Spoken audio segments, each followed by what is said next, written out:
आज म कुनै कथा लिएर हैन एउटा सानो भिडियो क्लिप लिएर आएको छु। यो भिडियो क्लिप अमेरिकाको एउटा रेस्लिङ कम्पिटिसनको, जुन कम्पिटिसनमा चाहिँ एउटा केटा चाहिँ रेस्लिङको लागि जान्छ मैदानमा, जुन ठाउँमा रेस्लिङ भइरहेको थियो।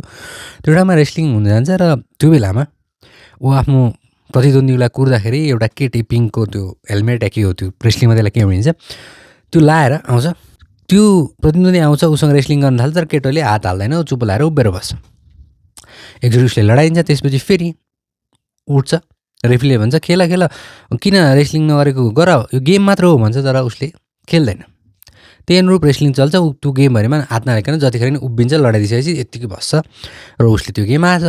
तब अब सबैले सोध्छन् गेम हारिसकेपछि तिमीले त केही पनि गर्नु, रेस्लिङको कुनै पनि दाउ पनि प्रयोग गर्नु, त्यसलाई किन भन्दाखेरि उसले के भन्छ भने मेरो परिवारमा हामीलाई कुनै पनि महिला वा केटीमाथि हात उठाउनु हुँदैन भनेर मलाई सिकाइएको छ भनेर भन्छ। उसले त्यो गेममा त्यो रेस्लिङ त हार्छ, तर त्यो ठाउँमा रहेका सम्पूर्ण मान्छेहरूको आफ्नो मन जित्छ र यो भिडियो इन्टरनेटमा भाइरल भएर थुप्रै मान्छेहरूको मन उसले जितेको छ।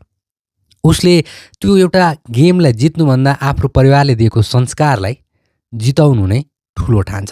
यति सानैमा यतिसम्म राम्रो सोच राख्ने बच्चा जसले आफ्नो परिवारको संस्कारलाई अब त्यति सानैमाथि सँगाल्न सक्छ, ठुलो हुँदा ऊ कस्तो खालको चरित्र भएको व्यक्ति बन्छ होला।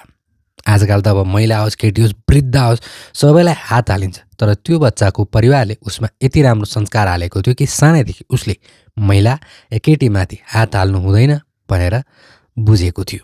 त्यसैले परिवारले सिकाउने कुरा, परिवारले सिकाउने संस्कार सबैभन्दा ठुलो सम्पत्ति एउटा बालकको लागि।